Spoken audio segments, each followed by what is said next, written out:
Ujambo mpendwa mtazamaji wa Kwetu News TV 24, imetimu saa moja kamili kwenye studio yetu. Karibu kwa kufuata taarifa hii ya habari.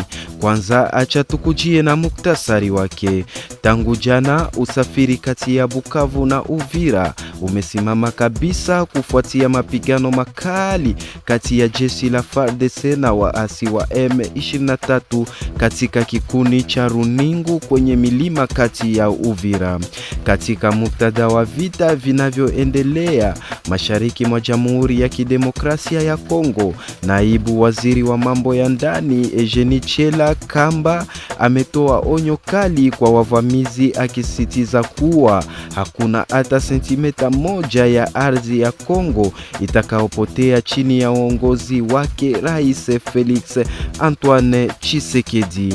Tunajielekeza mjini Burundi ambapo serikali ya Burundi imetangaza kuwa wakati bado haujafaa kufungua mipaka ya Gatumba na Kamvimvira.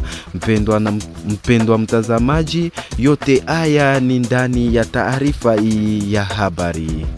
Tangu jana usafiri kati ya Bukavu Uvira umesimama kabisa kufuatia mapigano makali kati ya FARDC na waasi wa AFC M23 katika kikuni cha Runingu kwenye milima kati ya Uvira. Baada ya M23 kujiondoa mjini Uvira, magari ya usafiri wa umma binafsi pamoja na yale ya mashirika ya kibinadamu walikuwa wakipita bila shida kati ya Bukavu na Uvira. Hata hivyo, kwanza upya kwa mapigano kumesababisha mafyatuliano makubwa wa risasi, hali iliyosababishwa kushimamishwa kabisa kwa safari zote. Katika muktadha wa vita vinavyoendelea mashariki mwa Jamhuri ya Kidemokrasia ya Kongo, naibu wa waziri wa mambo ya ndani Eugenie Chela Kamba ametoa onyo kali kwa wavamizi, akisisitiza kuwa hata sentimeta moja ya ardhi ya Kongo itakayopotea chini ya uongozi wake Rais Felix Antoine Tshisekedi. Akiwa katika ziara ya kisiasa ya ukaguzi wa mipaka, Eugenie Chela Kamba amesema serikali ya Kongo iko imara katika kulinda mipaka na uhuru wa taifa licha ya vitisho na mashambulizi yanayoendelea kutoka kwa makundi yenye silaha. Kauli yake imepokelewa kama ujumbe wa onyo na matumaini kwa wananchi.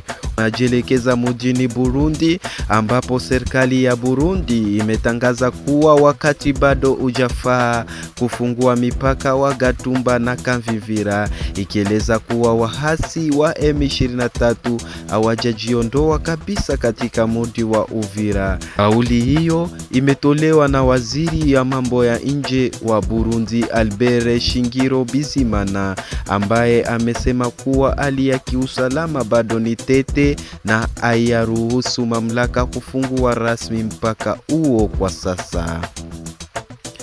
Hadi sasa Uvira inaendelea kuwa katika hali tahadhari, huku wananchi wakisubiria uamuzi wa mwisho kuhusu ufunguzi wa mipaka kulingana na mabadiliko ya hali ya usalama. Hii ndio jumla ya watoto wote ambao tuliwaorozesha katika mwaka wote ambao ulipita wa 2025. Ndugu mtangazaji, tunaweza kutoa wito kwenye kwa watu wote wenye kuishi ndani ya jiji la Baraka kana kwamba ofisi yetu ya Etat Civil inafungua kila siku na tunatumika kama kawaida. Watoto wanaorozeshwa bure kuanza siku 0 mpaka siku 90 kufuatana na sheria yetu ya Kongo kwa artikli yake ya 116. Orozeshaji wa watoto unafanyika bure bila pesa yoyote ndani ya hizi siku ambazo ninataja. Ama kuhusu mtoto ambaye amepitisha siku 90 akitaka kuorozeshwa kwenye Etat Civil, maombi msema ameonyesha kanuni za kufuata. Sheria ni kusema sheria ilitayarisha kila kitu na ikamaliza. Sisi tunatimiza. Sema vile sheria inajua kwamba wakati mtoto anapitisha anakuwa na siku 91 na 2 inaendelea mpaka miaka mamia, ni sharti yule mtu akuje vile apate kitambulisho. Huko maprocedure yenye anapaswa kutimiza ya sheria. Anapaswa kufanya nini? Anapaswa kuonana na tribunal. Anafika pale ku tribunal, anafanya ombi ya kupata kile kitambulisho kutokana na uhitaji ambao upo. Wakati anafanya hiyo ombi, anasambishwa kupitia yeye au kupitia msemaji wake. Tunaweza kumuita wa defenseur judiciaire au avocat. Wakati anapita mwa ile procedure, anasamba, banamfanyizia document banaita ordonnance ya acte de naissance au jugement supplétif d'acte de naissance. Nafatana na miaka mtoto anaweza kupata ile ordonnance, mkubwa anapata jugement supplétif. Unaona sasa pale inakuwa ni mambo ya maamande yenye atalipa kule mapenalty. Voilà, kule wakati anamaliza anakuja sasa huku tunamuingiza mkitabu kupitia ile ruhusa ambayo tunapata kutoka kule ku tribunal. Wakati anakuja anafika hapa atalipa penalty kidogo na tunamuingiza ndani ya kitabu, anapata hiyo kitambulisho. Daima pa Baraka, mwenyekiti wa shirika la raia la Wakongomani Wazalendo Sosiko RDC mjini Baraka, omba raia waepukane kutembea nyakati za usiku wakati huu ambako salama haujaimarika vizuri mjini Baraka. Akiujiwa na mwenzetu Chidelfin, bwana Juju Ngunda amewataka watu kupunguza kutembea usiku, wafanyabiashara pia kufunga kazi zao mapema kabla usiku haujaingia kwa kuepuka madhara mengi yanayoweza kujitokeza. Juju Ngunda mbele ya mic ya radio yako.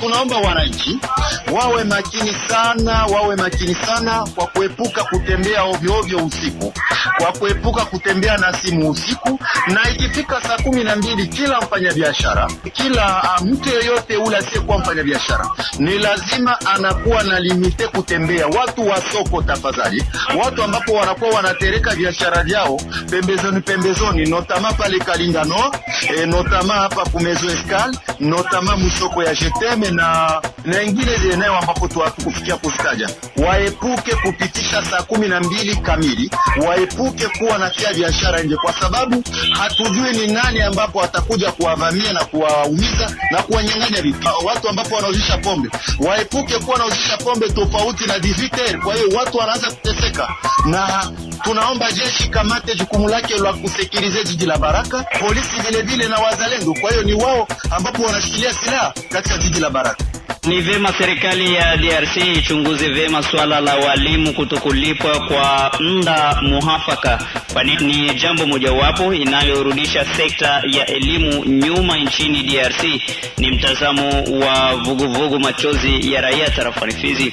Akizungumza na redio yako mchana wa Ijumaa hii tarehe 30 Januari 2026, mratibu wa vuguvugu hilo tarafani Fizi bwana Angale Sanganino Bwanju amesema ni jambo la kuleta huzuni na la kushangaza kila wakati kusikia na kuona ni mishahara ya walimu ndio inachelewa kufika, haswa wale wanaopata mishahara yao kupitia shirika la Caritas. Huyo ameonyesha kuwa kuchelewa kwa mishahara ya walimu inasababisha wanafunzi kutofundishwa vizuri shuleni na kupelekea sura ya elimu bora kupotea. Walimu wana haki ya kupewa mishahara yao. Hata ile enseignement de qualité itatokea wapi na qualité yenyewe haijajionyesha kwenye malipo ya walimu. Ni vizuri sana tuwaomba kwenye serikali letu nifuatilie hatua hii kwa ujumla, kwa kuonyesha wapi ndio kwenye kuna kwama mishahara ya walimu wale ambapo wanalipwa kwenye Caritas. Kwa sababu hata hivi tunasa vile inaweza kuwa sambla ya kuonyesha watoto wanasomeshiwa, lakini kufika kwenye masomo watoto hawatapata elimu, mwalimu atachikalia yake kusema hayapongea. Vraiment inaweza kuwa jambo moja zenye zinaweza leta manunguniko sana na zinatukera hata sisi raia vraiment, kwa sababu tunaweza ona maliri zenye zinaweza zikajitokeza, walimu anaweza greve tena waangaishi watoto na sio jambo la muhimu sana. Mwishowe Sanganino Bwanjo ameomba serikali kufanya hatua ya kuorozesha walimu wote wawe wanapata mishahara yao kupitia benki moja, labda yanaweza kupunguza hali hiyo ya mishahara kuchelewa kila wakati. Jema wale walimu ambapo wanalipiwa kwenye Caritas wasiwe wanabaguliwa, wamoja ku Caritas wengine kutenda. Serikali angalie wote wakuwe ku banki moja, kwa sababu kusikuwe kunakuwa usumbufu wa upokezaji wa walimu kwa mishahara yao. Tukumbushe kuwa yapata sasa miezi mitatu walimu wanaohudumiwa na shirika la Caritas hawapati mishahara yao, ikiwemo mwezi Novemba, Desemba mwaka uliopita na Januari mwaka huu. Zaidi ya watu 5 kufariki na wengine wengi kujeruhiwa ni matokeo ya bomu moja iliyoripuka ndani ya soko Pasange, makao makuu ya tarafa la Uvira. Janga hilo limepitika siku ya 4 ya wiki hii tunayo tarehe 29 Januari mwaka huu majira ya saa 12 za jioni, na kupelekea watu zaidi ya 5 kupoteza maisha na wengine wengi kujeruhiwa, ambao walipelekwa kwa hospitali kuu ya Sange kwa kupata matibabu zaidi. Mpaka sasa vyanzo vyetu vya habari havijafahamisha bomu hilo lilitokea wapi na wanani walirusha. Tukumbushe kuwa idadi hiyo ya waliofariki na majeruhi pia ni ya muda. Mengine tutawafahamisha kwenye taarifa zetu za hapo baadaye. Hii ni Radio Sauti ya Wananchi. Lubero, raia wengi wa yahama maskani yao kutokana na shambulizi nyingi za wahasi wa ADF ambazo zimepelekea raia zaidi ya 10 kupoteza maisha pa Musenge tarafani Lubero. Mamia ya wakahaji wa kijiji cha Musenge ndani ya groupmenti ya Mwenye tarafani Lubero, Kivu Kaskazini, walikimbia maskani yao kupitia shambulizi la kwanza usiku wa kuamkia tariki 19 hadi tariki 20 Januari 2026 kijijini Mavwe ambako watu 5 walihuliwa na nyumba kadhaa kuchomwa moto. Siku chache baadaye kijiji cha Musenge pia kilishambuliwa na ADF. Shirika la raia la mahali Force Vive lataja raia 25 kupoteza maisha kwa shambulizi hizo mbili, nyumba 63 kuchomwa moto